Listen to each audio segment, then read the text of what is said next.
सन्माननीय सदस्य अमोलजी खताळ. धन्यवाद. 25-26च्या पुरवणी मागण्यांवर बोलण्यासाठी मी इथं उभा आहे. शालेय शिक्षण व क्रीडा विभाग, बाब क्रमांक 40, पृष्ठ क्रमांक 28. अध्यक्ष महोदय, माझ्या संगमनेर मतदारसंघामध्ये जिल्हा परिषद असेल त्या शाळांची या इमारतींची अतिशय दुरावस्था आहे. मूलभूत सुविधांचा अभाव, वीज पाणी स्वच्छतागृह याच्या मोठ्या प्रमाणावर समस्या तिथं आहेत. बऱ्याचशा शाळेमध्ये शाळेला आपल्या वीज बिल न भरल्यामुळं वीज कनेक्शन कट केलं जातं.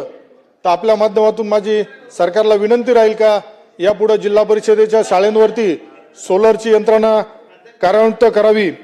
तसेच बऱ्याचशा ज्या शाळा आहेत या शाळांची पावसाळ्यामध्ये गळतात. तसेच काही निकृष्ट कामं झाल्यामुळं एक सावंतवाडीची शाळा आहे, तर तिथं मी स्वतः पाहणी केली होती.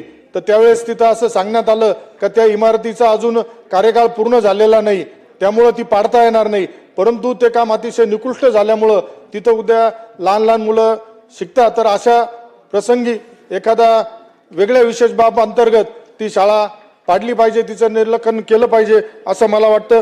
ग्रामीण भागामध्ये दर्जेदार शिक्षण मिळालं पाहिजे, त्यासाठी निश्चितच आपलं शासन प्रयत्न करतंय. परंतु एक खंतव्य आहे का बऱ्याचशा शिक्षकांना निवडणुका आल्यानंतर काही संस्था चालक आहेत. माझ्या संगमनेर मतदारसंघामध्ये तशीच परिस्थिती आहे. बिचारे शिक्षक लोक विठीला धरले जातात. त्यांना निवडणुका आल्यानंतर पूर्ण वेळ तिथं कामाला जुंपलं जातं. शिक्षण मंत्री महोदय, माझी आपल्याला विनंती राहील का ज्या पद्धतीने काही संस्था चालक शिक्षकांना विठीच धरतात तर त्या संस्थेवरती आपण ही कारवाई केली पाहिजे. शिक्षकांना प्रचारासाठी दिवस रात्र सोडून इकडे विद्यार्थ्यांना वाऱ्यावर सोडलं जातं. लहान लहान मुलांना सुद्धा तिथं आता समजायला लागलंय का आज जर आपले 2 दिवस शिक्षक आले नाही तर तेच समजून घेता का आता निश्चित कुठली तरी निवडणूक लागली आणि कुठेतरी ते प्रचारला गेले आहेत. अध्यक्ष महोदय, महाराष्ट्र राज्यातील काही इंग्रजी माध्यमांच्या शाळेमध्ये फी न भरल्यामुळे पालकांकडून विविध प्रकारचे दंड आकारण्याचा प्रकार सध्या सर्रास सुरू झाला आहे. त्यामुळे लहान मुलांना शाळेत बसून दिलं जात नाही, स्कूल बसमधून उतरून दिलं जातं. तर अशा शाळांवर सुद्धा कारवाई होणं अपेक्षित आहे.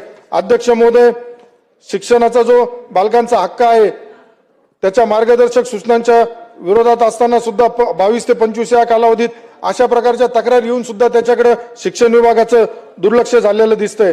अध्यक्ष महोदय, विद्यार्थ्यांचं मानसिक खच्चीकरण करणाऱ्या शाळांविरुद्ध दंडात्मक कारवाई, मान्यता रद्द किंवा आर्थिक दंड आकारण्याची तरतूद शासनाच्या नियमावलीत करण्यात येणं गरजेचं आहे. विद्यार्थ्यांचे शैक्षणिक हक्क व मानसिक आरोग्य अबाधित राहावे यासाठी फी वसुली प्रक्रियेबाबत राज्यस्तरीय स्पष्ट मार्गदर्शक तत्वे जारी करण्याची शासनामार्फत होणं गरजेचं आहे. अध्यक्ष महोदय, माझ्या संगमनेर मतदारसंघातील तालुक्यातील युवकांच्या भवितव्याशी संबंधित महत्वाच्या विषयाकडे सभागृहाचं लक्ष वेधतोय. ग्रामीण भागातील युवकांमध्ये प्रचंड क्षमता, ऊर्जा आणि क्रीडा गुण आहे, परंतु योग्य मार्गदर्शन, प्रशिक्षण, पायाभूत सुविधा नसल्यामुळे त्यांना पुढे येण्याची संधी मिळत नाही. अध्यक्ष महोदय, संगमनेर तालुक्यात अनेक गावांमध्ये खेळाची मैदानं नाहीत. उपलब्ध मैदान अतिक्रमणामुळे देखभाल अभावी वापरण्यायोग्य राहिलेली नाहीत. क्रीडा संकुले, व्यायामशाळा, धावपट्टी, इंडोर हॉल याचा अभाव असल्याने युवकांना शहराकडे जावं लागतं.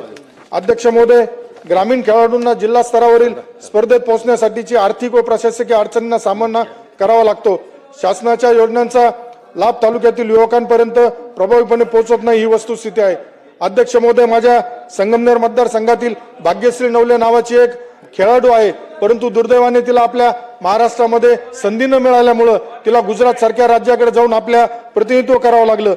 अध्यक्ष महोदय, युवक कल्याणाच्या दृष्टीने युवक मंडळींना निधी अपुरा मिळतो, प्रशिक्षण शिबिरे कमी प्रमाणात होतात, तसेच स्वयंरोजगार व कौशल्य विकास कार्यक्रमाची माहिती ग्रामीण युवकांपर्यंत पोहोचत नाही. त्यामुळे बेरोजगारी, स्थलांतर आणि सामाजिक अरे 2 मिनिटं मित्रांनो, अरे सभागृहामध्ये एक सदस्य बोलत असताना थोडं शांतता तर धरा. अरे आम्ही काही तर काय फक्त असं काय याच्या पुरतच उभं राहिलो का बोलायला? आम्ही जर शिस्त पाळतो तर तुम्ही सुद्धा शिस्त पाळली पाहिजे ना. अरे मग बोला म्हणजे काय नुसतं काय वाचायला हे चाललंय का? अरे थोडं गांभीर्य ठेवलं पाहिजे. सगळ्यांनाच सांगतो ना, ते सगळ्यांनाच लागू झालं. जे मध्ये व्यत्यय आणताय त्यांच्यासाठी अध्यक्ष महोदय, माझी शासनाला विनंती आहे, संगमनेर तालुक्यात क्रीडा संकुल उभारण्यासाठी तातडीने निधी मंजूर करावा. प्रत्येक मोठ्या गावामध्ये किमान एक दर्जेदार खेळाचे मैदान विकसित व्हावे. ग्रामीण खेळाडूंना प्रशिक्षण व प्रवासासाठी विशेष अनुदान योजना सुरू करावी. युवक मंडळांना नियमित निधी मार्गदर्शन देण्यासाठी तालुका स्तरावर समन्वय समिती स्थापन करावी. अध्यक्ष महोदय, महाराष्ट्र राज्यात फक्त कबड्डी, खो खो, मल्लखांब, कुस्ती, लाठी काठी, विट्टीदांडू, आटापाड्या यासारख्या पारंपरिक खेळांना समर्पित स्वतंत्र क्रीडा विद्यापीठ किंवा राज्यस्तरीय क्रीडा अकादमी अस्तित्वात नसल्यामुळे ग्रामीण व आदिवासी भागातील गुणवंत खेळाडूंना प्रशिक्षण, संशोधन, क्रीडा, विज्ञान व रोजगाराच्या संधीपासून वंचित राहावे लागत आहे. अध्यक्ष महोदय, ग्रामीण भागातील कबड्डी, मल्लखांब, कुस्ती, विट्टीदांडू सारख्या खेळातील गुणवंत खेळाडू केवळ संरचनेच्या अभावामुळे राष्ट्रीय व आंतरराष्ट्रीय स्तरावर मागे पडत आहे. राष्ट्रीय आंतरराष्ट्रीय स्तरावर महाराष्ट्राने पारंपरिक खेळामध्ये दिलेले उल्लेखनीय योगदान लक्षात घेता या खेळासाठी स्वतंत्र महाराष्ट्र पारंपरिक क्रीडा विद्यापीठ अकादमी स्थापन करण्याबाबत शासनाने ठोस भूमिका उपाययोजना करण्याची आवश्यकता आहे. अध्यक्ष महोदय, क्रीडा धोरण, युवक धोरण, सांस्कृतिक वारसा जतन या दृष्टी पारंपरिक खेळासाठी स्वतंत्र क्रीडा विद्यापीठ अकादमी स्थापन करून प्रशिक्षण, संशोधन, रोजगार निर्मिती व आंतरराष्ट्रीय प्रतिनिधित्वाची संरचना उभारण्याची आवश्यकता. त्यासाठी जागा निश्चिती, निधी मंजुरी व कालमर्यादित कृती आराखडा जाहीर करण्याची मी आपल्या मार्फत शासनाला विनंती करत आहे. अध्यक्ष महोदय, पाणी पुरवठा व स्वच्छता विभाग, भाग क्रमांक 178, पान क्रमांक 140.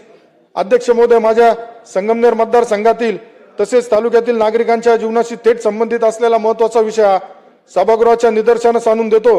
पाणी पुरवठा व स्वच्छतेच्या गंभीर समस्या. जलजीवन योजना, जी हरघर जल देण्याची महत्वाकांक्षी योजना आदरणीय मोदी साहेबांनी सुरू केली, त्यांचा उद्देश चांगला होता. परंतु माझ्या संगमनेर तालुक्यामध्ये अशी विदारक परिस्थिती झाली का काही राजकीय ठेकेदारांनी ठराविक प्रत्येक कामं स्वतः घेतलेत. त्यामध्ये एक उदाहरण आपल्याला मी असं देईल का गुलेवाडी म्हणून एक जे गाव आहे, तिथं ज्यावेळेस त्या योजनेला मंजुरी मिळाली त्यावेळेस ती 81 कोटी रुपयाची योजना होती आणि कालांतराने ती 125 कोटी रुपयाची योजना झाली. पाणी पुरवठा मंत्री साहेब, आपण आहात इथं, याच्यामध्ये गंभीर विषय आहे का ज्यावेळेस तुमच्याकडून या योजने संदर्भातला प्रस्ताव बनवला गेला त्यावेळेस जर तो 81 कोटीचा होतो, मग या असे अपूर्ण प्रस्ताव का बनवले गेले आणि या अपूर्ण प्रस्तावातून कामं घेतल्यानंतर तुम्ही डायरेक्ट ते प्रत्येक योजनेच्या कामामध्ये तो निधी 50-50, 25-25 कोटी रुपये हा कशा प्रकारे वाढला गेला याची सुद्धा निश्चित चौकशी होणं मला वाटतं गरजेचं आहे. अध्यक्ष महोदय, संगमनेर मतदारसंघातील काही ठराविक गावांचे मी सांगतो. गुलेवाडी असेल, धांदरफळ बुद्रुक असेल, जवळे कडलक, चन्नापुरी, निमगाव, भोजापूर, साकूर, अकलापूर या प्रादेशिक पाणी पुरवठा योजना आहेत, यांची चौकशी होणं गरजेचं आहे.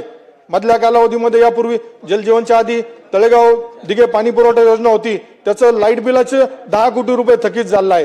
परंतु पाणी नसताना सुद्धा 10 कोटी रुपये याच्या बिल आलेले आहेत. तर माझी आपल्या माध्यमातून शासनाला विनंती राहील का हे सुद्धा याच्यामध्ये सवलत मिळाली पाहिजे, वीज बिल माफ झालं पाहिजे, या दृष्टीने सरकारने प्रयत्न केला पाहिजे. तसेच माझ्या मतदारसंघातील ज्या जलजीवनच्या योजना आहेत त्याचे प्रलंबित ज्या आहेत त्या तत्काळ सुरू होणं गरजेचं आहे. बंद पडलेल्या योजनांची तांत्रिक तपासणी करून त्या दुरुस्त होणं गरजेचं आहे. अध्यक्ष महोदय, पाणी व स्वच्छता हा केवळ विकासाचा नाही तर आरोग्याचा व मानवी सन्मानाचा प्रश्न आहे. म्हणून शासनाने या विषयाला अत्यंत प्राधान्य देऊन तातडीने ठोस उपाययोजना करावा अशी मी विनंती करतो. अध्यक्ष महोदय, दिव्यांग विभाग, बाब क्रमांक 191, पृष्ठ क्रमांक 149. आज आपल्या सरकारच्या माध्यमातून संजय गांधी निराधार योजनेसारख्या योजना राबवताना दिव्यांग बांधवांना 1500 रुपयाचे 2500 रुपये केले गेले, त्याबद्दल मी शासनाचा आभारी आहे. परंतु माझी शासनाला विनंती राहील का हे जे आमचे दिव्यांग बांधव आहेत यांच्यासाठी तालुका स्तरावरती दिव्यांग भवन हे झालं पाहिजे. त्या माध्यमातून त्यांना तिथं छोटे मोठे उपक्रम त्यांच्या संघटनेच्या माध्यमातून निश्चित राबवता येतील. माझ्या संगमनेर येथे बीओटी तत्वावरती बस स्थानकाचं काम झालंय. यामध्ये दिव्यांग बांधवांना देण्यासंदर्भात, गाळे देण्यासंदर्भात कोर्टाने सुद्धा निकाल दिलेला असताना सुद्धा तो जो विकासक आहे तो विकासक त्या दिव्यांग बांधवांना गाळे देत नाही. तर आपल्या स्तरावरून सुद्धा त्यांना सूचना होऊन त्यांना गाळे कसे मिळतील यासाठी प्रयत्न होणं गरजेचं आहे.